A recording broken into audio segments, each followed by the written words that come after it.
Welcome to the morning after week 11 in the CFFL. We'll get right into the action that was here as we head really close into the playoffs. First of all, we saw the Dingoes take down the Colts 44.45 to 32.43. This week, it was a very low scoring game for the Dingoes until Monday night when his Cowboys did score 2 touchdowns to give them the win. Cardinals took down the Bruisers 60 to 42 approximately. CD Lamb's touchdown clinched it for me there on Monday night. Minotaurs and the Dynamite, a lot closer than expected. Going into Monday night, Dak Prescott put up a valiant fight, but the Minotaurs prevail. Team Price is Right downs the Horn Dogs to win their fifth straight, I believe it is, 65-ish to 39.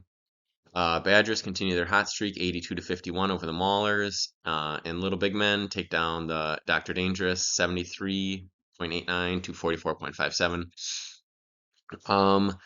The big thing in the week was it was a very low scoring week for most quarterbacks. If your name was not Dak Prescott, uh, Brock Purdy, or Josh Allen, you didn't score much. In fact, if the other 9 quarterbacks in fantasy scored 70 points this week, 70.24 exactly, Josh Allen himself at 39.34. So those other 9 quarterbacks combined for less than 8 points. I don't know if it was weather or what this week, but it was a really weird week in fantasy.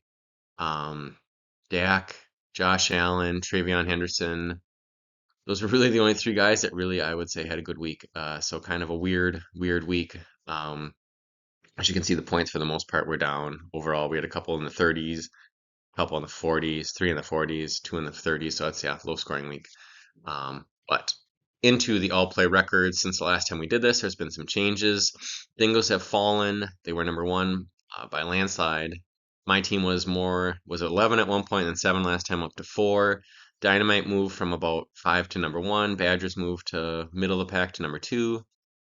Team Price is Right, I think, moved up a little bit too. I think he was more like 8 or 9, and now he's up to 6. Then the biggest anomaly, I guess, is probably the Bruisers, who are 6 and 5, but under 500. They're Dynamite is top there, and he's only 5 and 6, so he's had some bad luck in his year. On to the playoff picture. This time, I did all this last time, and I forgot to record it with other stuff going on, but this is what it looks like right now. Probably should have made that a little darker next time for the font. Probably do that next time because it's hard to read a little bit. But Dingoes and Team Price is Right, not officially in, but kind of in. 8 and 3. I would say the Dingoes, he still has a shot to not win his division because the Colts are there at 6 and 5. But he's looking pretty set there. Cardinals can catch Team Price is Right, but probably gonna have to go undefeated. Team Price is Right, probably gonna have to struggle a little bit. The big news is in the North Division.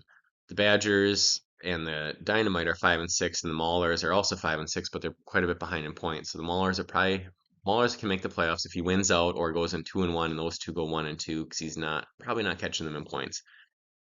6th seed right now. It would be the Dynamite because he has more points than the Little Big Men and the Maulers and the Bruisers.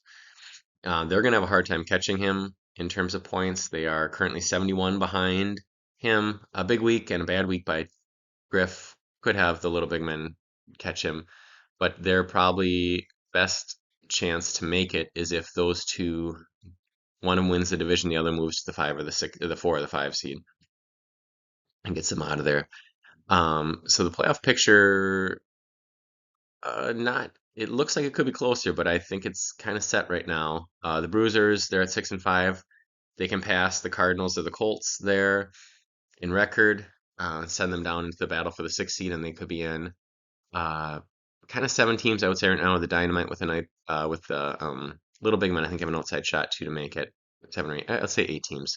Those 8 that are on there, probably the best shot. Maybe the Maulers 2-9. So be interesting last couple weeks here in fantasy as we get going. Thanks everybody for tuning in. I will see you next time. Maybe next week I'll do a show. We'll see. We'll see what the playoff picture looks like.